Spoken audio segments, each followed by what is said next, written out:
Le Seigneur soit avec vous. Bonne nouvelle de Jésus-Christ selon saint Jean. En arrivant à Béthanie, Jésus trouva Lazare au tombeau depuis 4 jours déjà. Comme Béthanie est tout près de Jérusalem, à une demi-heure de marche environ, beaucoup de Juifs étaient venus manifester leur sympathie à Marthe et à Marie dans leur deuil. Lorsque Marthe apprit l'arrivée de Jésus, elle partait à sa rencontre, tandis que Marie restait à la maison. Marthe dit à Jésus, « Seigneur, si tu avais été là, mon frère ne serait pas mort. Mais je sais que maintenant encore, tu t'accorderas tout ce que tu lui demanderas. » Jésus lui dit, « Ton frère ressuscitera. » Marthe reprit, « Je sais qu'il ressuscitera au dernier jour à la résurrection. » Et Jésus lui dit, « Moi, je suis la résurrection et la vie. Celui qui vit et croit en moi, même s'il meurt, vivra. Et tout homme qui vit et croit en moi ne mourra jamais. Crois-tu cela ?» Elle répondit, « Oui, Seigneur, tu es le Messie, je le crois. Tu es le Fils de Dieu, celui qui vient dans le monde. » Acclamons la parole de Dieu. Louange à toi, Seigneur Jésus. Pour tout homme quel qu'il soit, la souffrance et la mort sont un mur contre lequel on vient buter. Et tout le monde, chacun, nous posons la question, y a-t-il vraiment quelque chose après? Certes, on fait une absoute, on fait une messe, on ne sait jamais s'il y a quelque chose après. Cependant, si nous sommes croyants, la foi et surtout la prière nous apportent non seulement une espérance, mais une réalité. Jésus a vaincu la mort par sa résurrection. Et ce qui est le plus fort, le plus important, le plus réel, c'est l'exemple de nos aînés, de tous ceux qui ont donné leur vie pour le Christ. Vous le savez, je cite souvent le Père Kolb, qui a pris la place d'un autre dans le bunker de la faim et de la soif, volontairement, mourir volontairement de faim et de soif, complètement déshabillé, avec 8 autres ou 9 autres, dans un petit réduit, où il y a simplement une petite fenêtre. Il faut le faire, hein, volontairement. Ou un Père Damien qui va vivre volontairement parmi les lépreux. Ou un Père de Foucault qui va vivre tout seul, pour célébrer sa messe et faire l'adoration, et accueillir des tas de pauvres dans une pauvreté extraordinaire pendant des années. Et je cite souvent ces exemples-là, et Thérèse de Lisieux, qui est morte de tuberculose. Et je cite souvent ces exemples pour bien nous montrer que justement, eux, ils ont cassé le mur de la mort. Ils ont cassé le mur de l'espace et du temps. Ils sont déjà dans l'éternité, par l'exemple de leur vie. Pour moi, en tout cas, ça me donne l'espérance, la lumière et la réalité de Jésus qui a ressuscité.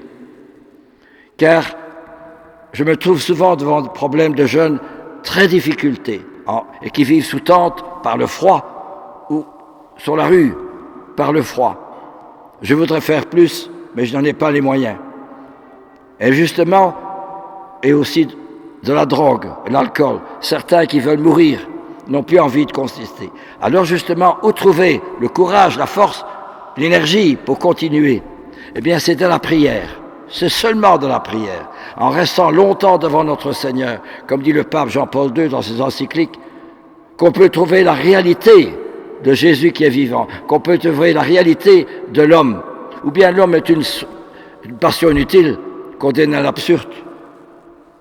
Comme me disait, il pourrit en terre. Souviens-toi, homme, que tu es poussière et que tu te retourneras en poussière quand on voit toutes les violences des guerres et tous ces gens qui doivent quitter de chez eux et qui vivent dans des situations lamentables, désastreuses. Eh bien, ou bien l'homme est une soif d'absolu, appelés à l'infini. Seule la prière peut nous donner une certitude, une espérance, une lumière qui échappe à beaucoup de monde. Quand vous regardez la télévision, les films et aussi les nouvelles, les journaux, qu'est-ce que ça nous apporte?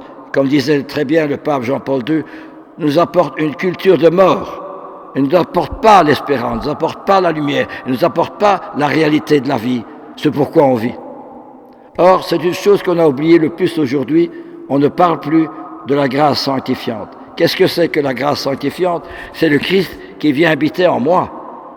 Le Christ a soif de revivre sa propre vie à travers moi. Comme dit Saint Jean Chrysostome, quand on communie, eh bien, le pain ordinaire, il se transforme en mon corps, mais le pain eucharistique, je suis transformé par le Christ. C'est le Christ qui me transforme. Mais évidemment, il faut la foi et la prière. Et quand on voit la foi et la prière, alors vous lisez la vie de Charles de Foucauld, la vie du Père Cobb, la vie du Père Damien et de tant d'autres, et de Mère Teresa. Mais vous êtes bouleversés. C'est autre chose que la culture d'aujourd'hui, les films, la télévision, les critiques, les oppositions, les réunions, discussions ministérielles. Ne critiquent pas, mais où est la vérité dans tout ça? La vérité de l'homme. Et justement, le chrétien est celui qui a basculé le mur de l'espace et du temps pour vivre déjà de l'au-delà. Il a déjà un ciel, sur un pied dans le ciel. C'est ça que nous oublions. Puissions-nous redécouvrir cette parole de Jésus qui dit à Marthe et à Marie, « Je suis la résurrection et la vie. Celui qui vit et croit en moi ne mourra jamais. Crois-tu cela ?» Et c'est précisément parce qu'on n'en fait plus l'expérience, je dis bien l'expérience de la présence de Jésus en notre cœur, que justement il y a tant de laisser aller aujourd'hui, tant de ménages cassés, tant de familles monoparentales, tant de jeunes sans éducation. On n'éduque plus, on ne donne plus le cours de religion dans les écoles primaires. C'est formidable. Moi, je connais un jeune musulman qui a été dans une école catholique et qui disait, je me suis inscrit au cours de religion catholique pour connaître un peu ce que c'est que la religion catholique. Il m'a dit, lui-même m'a dit, jeune musulman, il m'a dit, on parle de tout, sauf de la foi, politique, économie, sociale, mais jamais de la foi. Et il m'a dit, vous les chrétiens, vous oubliez votre religion. C'est un musulman de 18 ans qui m'a dit ça. C'est formidable, ça veut dire que plus que jamais, nous avons besoin de chrétiens qui soient des témoins virulents, forts, convaincus, persuadés de Jésus qui a ressuscité. Pardonnez-moi l'audace de parler avec conviction, mais c'est cette conviction-là que nous n'avons plus aujourd'hui. Si l'Occident meurt, c'est parce qu'il n'y a plus assez de témoins de la résurrection, des témoins de la vie. Et je vous parle d'expérience, puisque pendant plus de 50 ans, j'ai accueilli des tas de jeunes, des milliers de jeunes abîmés, uniquement par la prière. Amen, alléluia.